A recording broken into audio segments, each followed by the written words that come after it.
হয়ে গেল, আমি আসলাম, সাবিকা আসলো না, কি হয়েছে?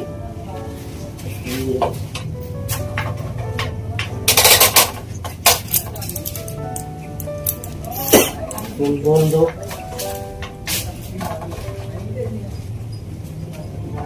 ফোন উঠে যাচ্ছে, টাইম মতো অনেক হয়ে গেল,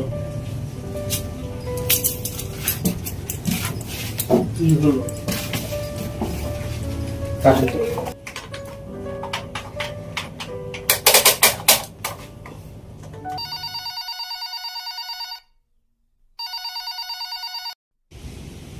আরে অভিজিৎ, দয়া, আরো কোনো দিকে খেয়াল নেই, ফোনটা কখন থেকে বাজছে।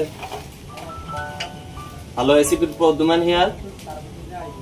ইয়েস। সারিকা কি আপনাদের এখানে গেছে? কই না তো। কি কেন, ও কি অফিসে যায়নি? কি বলছো ডক্টর সারুকে? আচ্ছা, তুমি কি ওর ফোনে ট্রাই করছো? আচ্ছা, তাহলে আমরা বিষয়টা দেখছি, চিন্তা করতে হবে না। আচ্ছা, ওকে।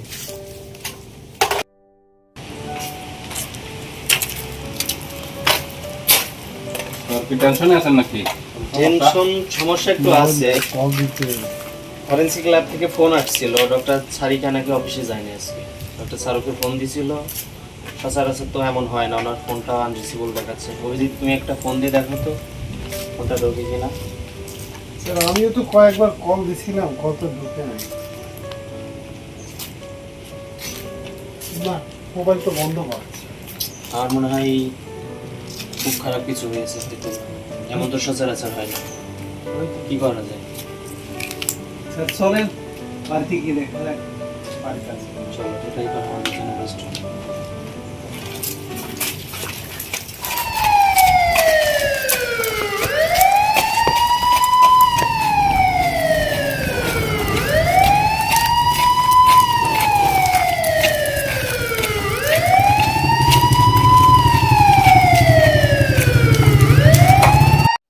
স্যার এই তো আমরা চলে আসছি, সামনে ওর রুম। আচ্ছা, চলো।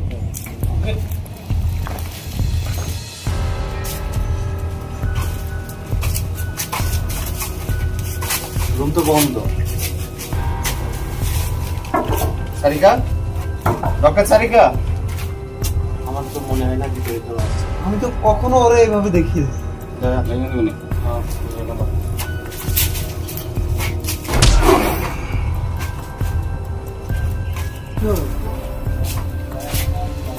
ভিতরে কেউ নেই, আর রুমটা কেমন এলোমেলো হয়ে আছে। হ্যাঁ, অন্য কোনো সমস্যা? সোফাটা শুকিয়ে এলো।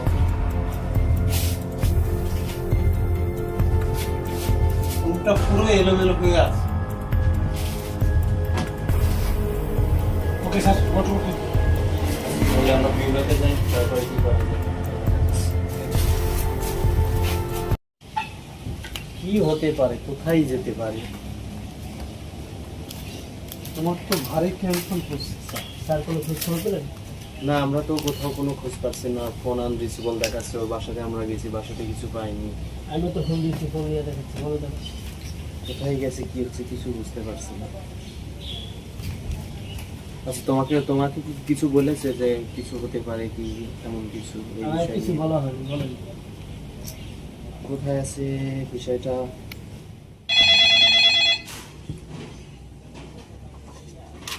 Hello, ACP Pradyuman here. Hello ACP, doctor Salika আমার কাছে বন্দি আছে। ওনাকে যদি বাঁচাতে চাও 50 লাখ টাকা নিয়ে আমি যে ঠিকানা দিব সেই ঠিকানায় চলে আসবা। সাবধান, কোনো চালাকির চেষ্টা করলে কি? আচ্ছা, ঠিক আছে, তবে তোমাকে কথা দিতে হবে ডক্টর সারিকাকে তুমি কিছু করতে পারবে না। তুমি যে ঠিকানায় দিবা আমরা সেই ঠিকানায় টাকা নিয়ে পৌঁছাচ্ছি।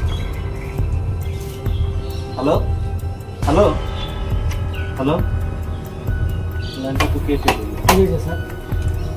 ডক্টর সারিকা কিডন্যাপ হয়েছে, তাকে উদ্ধার করার জন্য 50 লক্ষ টাকা মুক্তিপণ চেয়েছে। এখন এই টাকা নিয়ে আমাদের কাজে করতে হবে। কি বলেন? 50 লাখ? 50 লাখ আমাদের কাছে বিষয় না, আমরা আমরা সিআইডি, আমরা কখনো টাকা কিংবা শত্রুর দেখে ভয় পাই না। অতএব আমরা সারিকাকে উদ্ধার করবো যে কোনো মূল্যে। কিছুক্ষণের মধ্যে হয়তো ঠিকানা পাঠাই দিবে, তোমরা দেখে দাও। আচ্ছা, একটা ঠিকানা এসছে আমার সম্ভবত যতদূর ধারণা এই ঠিকানা হয়তো আমাদের টাকা পৌঁছাতে হবে। স্যার, তুমি এই ঠিকানাটা খোঁজ লাগাবে, লোকেশন এক্সাক্ট লোকেশন করবো। ঠিক আছে। চলো আমাকে চলো গাড়ি চললো, রাত হয়ে যেতে পারে। রাত হয়ে গেলে আমাদের জন্য রিস্ক হয়ে যাবে। ধরো তাড়াতাড়ি চলো, না জানি সারিকার কি হয়ে যাবে। কার কত দূর আছে? স্যার আর একটু সামনে যান, আর একটু সামনে। তাড়াতাড়ি চলো, সারিকার ক্ষতি হয়ে যেতে পারে, খুব টেনশন হচ্ছে আমার।